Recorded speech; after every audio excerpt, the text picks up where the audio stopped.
Olá, seja bem-vindo ao meu canal. Deus te abençoe, muita graça de Deus na sua vida. Gente, esse é o terceiro episódio da série Enfrentando o Medo. E nos episódios anteriores, a gente entendeu que dois salmos falam muito especialmente sobre o medo e dois salmos são especialmente profundos em falar sobre o medo. Se você não viu os dois primeiros episódios, por favor, veja, porque eles vão te dar base para você chegar aqui onde nós chegamos no terceiro. Eu recomendaria até você a vê-los antes de ver esse. Mas não tem problema, os episódios são independentes. Então, se você ver esse, não vai ficar devendo nada por ver os outros. É que os outros vão sequenciar para esse, tá bom?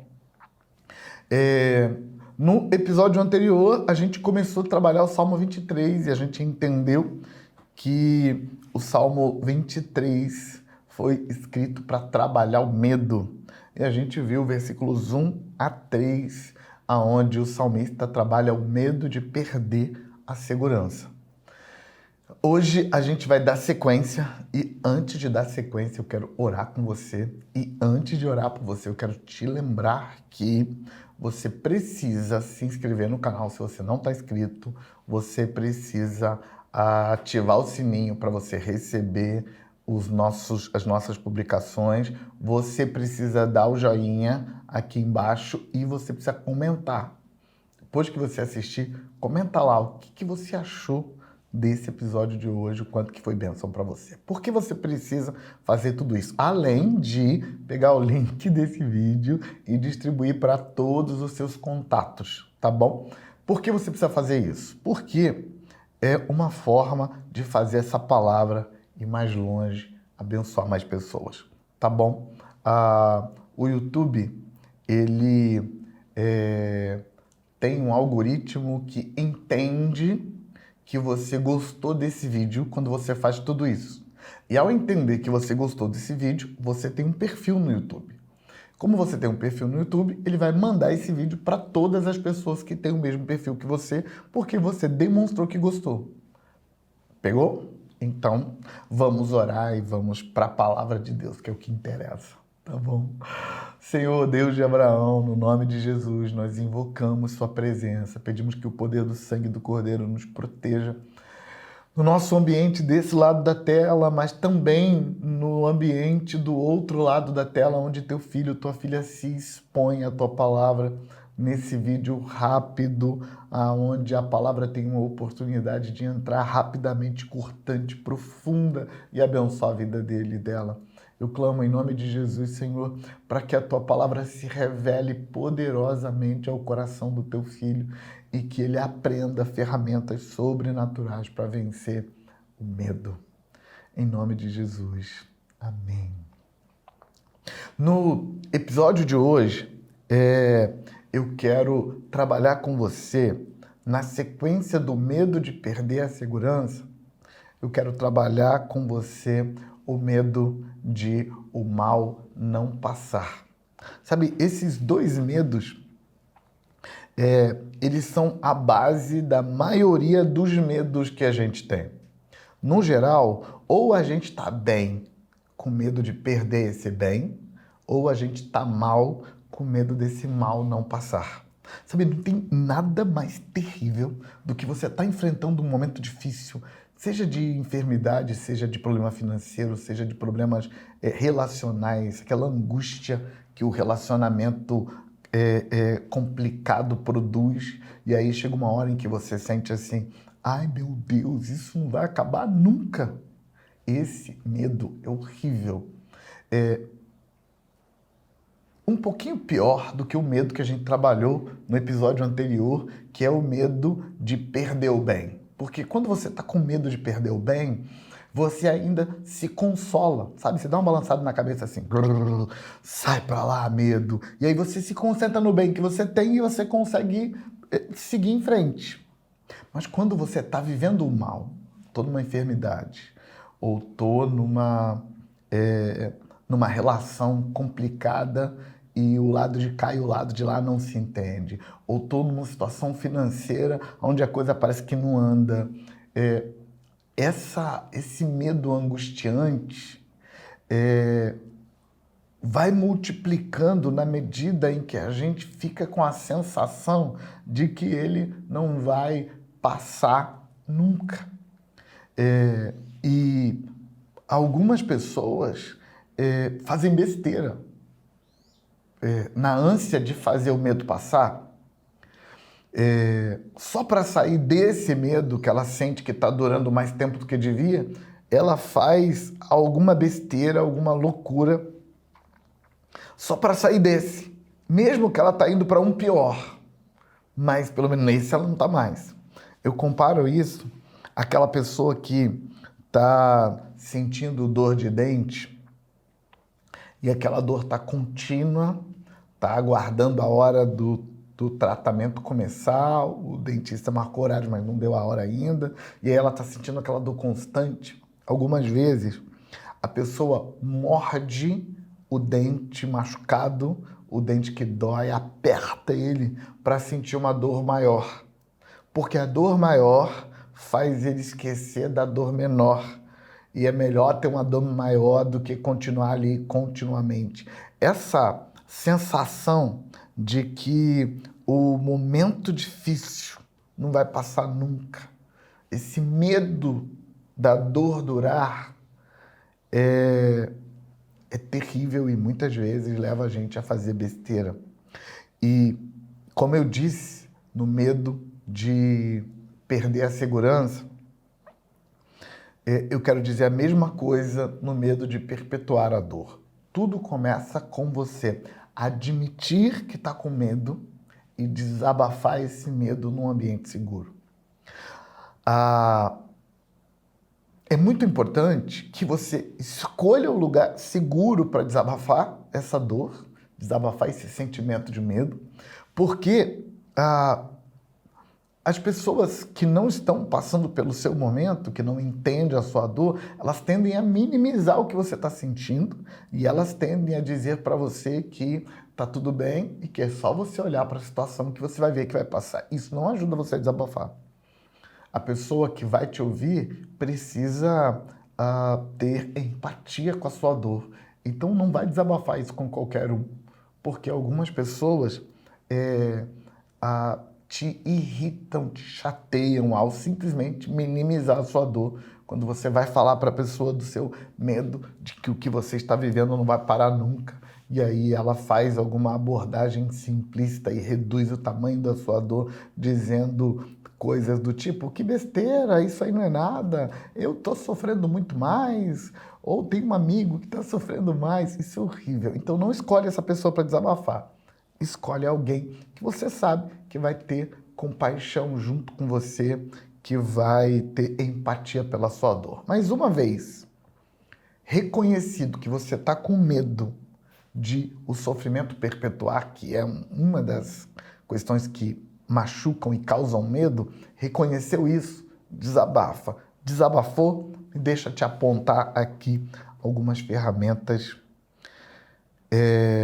que o salmista nos dá para lidar com esse medo de a dor não passar, ou da perpetuação da dor. O versículo 4 do Salmo 23 está falando sobre isso. Ele está dizendo assim: ainda que eu andar por um vale de trevas e morte, não temerei perigo algum, pois tu estás comigo, a tua vara e o teu cajado me protegem. Para você entender o que o salmista está dizendo, você precisa entrar na cena que ele pintou com essas palavras. E que cena é essa? A cena que ele pintou é a seguinte: a ovelhinha é a mesma ovelhinha da primeira cena. Lembra da cena da ovelhinha apaixonada, suspirando, olhando para o pastor viril, forte, poderoso, capaz, bem equipado que ela tem, e feliz porque não falta nada para ela. Então ela foi seguindo esse pastor e no caminho por onde o pastor a guiou, ele levou ela por um vale. E ela entrou num vale, e era um vale que passou dentro de uma caverna escura, E o texto fala de trevas e morte. E quando fala de trevas e morte, significa que ela estava num ambiente de extrema escuridão, mas que ela percebeu que tinha morte rondando. Como é que é escuridão e morte? Tá tudo escuro, ela não vê nada. Então, a visão, o sentido da visão foi cancelado porque a escuridão cancelou a visão. Então, ela não está vendo nada. Como é que ela sabe, se não está vendo nada, que tem morte cercando ela? Os outros sentidos. O olfato percebe um cheiro de carniça de uma carcaça que foi devorada anteriormente ali naquele lugar escuro. Os ouvidos, a audição, consegue captar um barulho de presas roçando uma na outra, de rosnados pelos cantos escuros, e o tato reage à percepção de alguma coisa ruim, arrepiando todo. Ela está visivelmente com medo, porque ela está passando num lugar onde está escuro e aonde ela percebe que tem morte ao redor. A sensação vem da percepção de que se um predador devorou a sua presa aqui, o mais provável é que eu serei a próxima presa. E é claro que nessa hora o medo bate. E na hora que o medo chega, a ovelhinha tem algumas ferramentas para enfrentar o medo. E a primeira ferramenta dela é a decisão. Ela diz: mesmo quando eu andar por esse vale de trevas e morte, eu não tenho medo. Quando o medo de perpetuar a dor bate na sua porta, a primeira coisa que você precisa fazer, depois de reconhecer e desabafar, porque reconhecer e desabafar é o básico, tá bom? Depois de reconhecer e desabafar, a primeira ferramenta é tomar a decisão e cair na real que nas suas emoções manda você. Você decide que não vai deixar o medo te controlar. E se você não tomar essa decisão, então o medo te controla. E depois que ele vai te controlando, ele vai te controlando cada vez mais. Até te embriagar completamente. E você perder completamente as estribeiras porque ficou embriagado. E quando eu falo de embriagado, gente, eu estou falando mesmo daquele estado que o indivíduo fica quando passa dos limites na bebida alcoólica e ele não é mais ele. E não pensa mais. A cognição dele foi cancelada. O medo é capaz de te embriagar e te deixar completamente embriagado. Só que antes dessa hora da embriaguez, é preciso que você tome a postura. A ovelha diz: eu decidi, eu não tenho medo. E por que eu não tenho medo? Aí a segunda ferramenta. O Senhor está comigo. A segunda ferramenta é a fé. Não tem ferramenta mais poderosa para combater o medo do que a fé. Mas lembra, primeiro ela decidiu, depois ela teve fé. Como é que a gente vê a fé dela? Quando ela diz: eu sei que o Senhor está comigo. Isso, com certeza, é uma afirmação de fé. Por quê? Porque ela está num vale de trevas e morte. Como é que ela sabe que o Senhor está com ela? Se os olhos dela não veem, porque está escuro, os ouvidos dela não o ouvem, porque está ocupado com o grunhido e com o rosnado do predador. Se o olfato dela não consegue sentir o cheiro do seu pastor, porque está ocupado com as carniças das carcaças que estão por ali. Como é que ela sabe que o Senhor dela está com ela?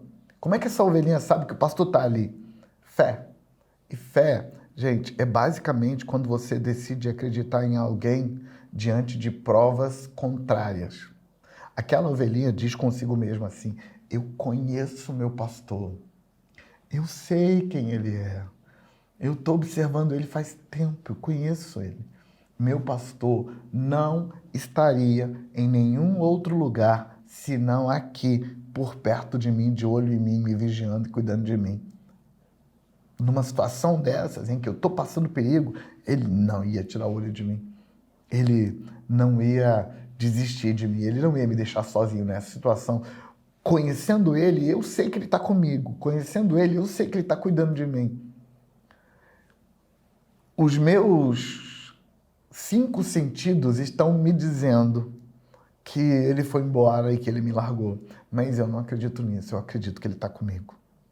Então, é muito importante que logo depois de você tomar a decisão de não sentir medo, que você se apoie na fé, na confiança nesse alguém maior. Mas essa ovelhinha não está confiando só no alguém maior. Ela está usando fé também nas ferramentas que ele tem para continuar firme. Quando a ovelhinha diz que ele tem uma vara e um cajado, e ela se consola, e eu gosto dessa palavra, tua vara e teu cajado me consolam, embora essa palavra não apareça na versão NVI, aparece na versão ARA. Tua vara e seu cajado me consola, significa que a ovelhinha se consola com a ideia de eu sei que o meu pastor tem uma vara e um cajado. Ele tem as ferramentas. E a ideia dela é de que o pastor usa a vara para bater de um lado do rosto e fica tranquilo, não é uma batida forte, não é uma batida leve. Mas ele usa a vara para bater do lado do rosto dela quando ela está indo no caminho errado. Então, se ela está indo, desviando para a direita, ela vai apanhar do lado direito para saber, não é para cá. Se ela está desviando para o lado esquerdo, ela vai apanhar do lado esquerdo para saber, não é para cá. Mas a questão é que aqui que entra a fé. Ela não apanhou em nenhum dos dois lados. Ela pode dizer, não apanhei em nenhum dos dois lados porque o meu pastor sumiu e me largou sozinha. Ou ela pode dizer, não apanhei em nenhum dos dois lados porque eu estou no caminho certo. Se eu desviar, ele vai me bater. Não bateu, então estou no caminho certo, vou continuar aqui. E ela relaxa e aquieta o coração nessa fé. E o pastor tem um cajado. Então ela pode pisar firme e seguir em frente, porque se ela resvalar o pé em algum lugar, o cajado do pastor vai entrar por baixo e pendurá-la no ar e colocá-la no lugar que tem que colocar. Então, quando ela se lembra que o pastor tem 2 ferramentas, uma vara e um cajado, o coração dela se aquieta na fé de que meu pastor está cuidando de tudo, de cada detalhe. Então, para lidar com o medo de perpetuar o sofrimento, de perpetuar a dificuldade, de perpetuar a confusão na vida, o salmista nos ensina a decidir que a gente não vai ficar com medo e usar a fé nele, no pastor que está comigo e nas ferramentas que ele tem. Falando das ferramentas do nosso Deus, o nosso Deus tem um caráter perfeito, um poder incontestável e uma palavra poderosa. Ele nunca vai te deixar na mão, ele está sempre com você. Então, você que está passando por um tempo de aperto, um tempo de dificuldade, fique em paz, não vai durar. Daqui a pouco isso acaba, porque você não está sozinho, porque Deus está com você. Não deixa o medo de perpetuar o sofrimento controlar sua mente, controlar sua alma. Me deixe fechar isso orando com você. Senhor, Deus de Abraão, no nome do Senhor Jesus, eu oro por nós, eu oro pelo teu filho, pela tua filha que está ali do outro lado da tela recebendo essa palavra. Meu clamor por ele, Pai, é que o Senhor o empurre para o centro da sua vontade e que a unção da tua presença, a tua unção que cancela o medo, que consola do medo, que aquieta o coração, que produz fé, que essa unção toca teu filho agora. Manifesta, Senhor, para ele tua presença, dá uma experiência para ela da sua presença, para que ele aquiete o coração, ela aquiete o coração e aceite depender do Senhor em tudo, em todos os sentidos, em nome de Jesus. Amém. Deus abençoe você. Até o próximo episódio. E não esquece, comenta ali embaixo o que Deus falou com você.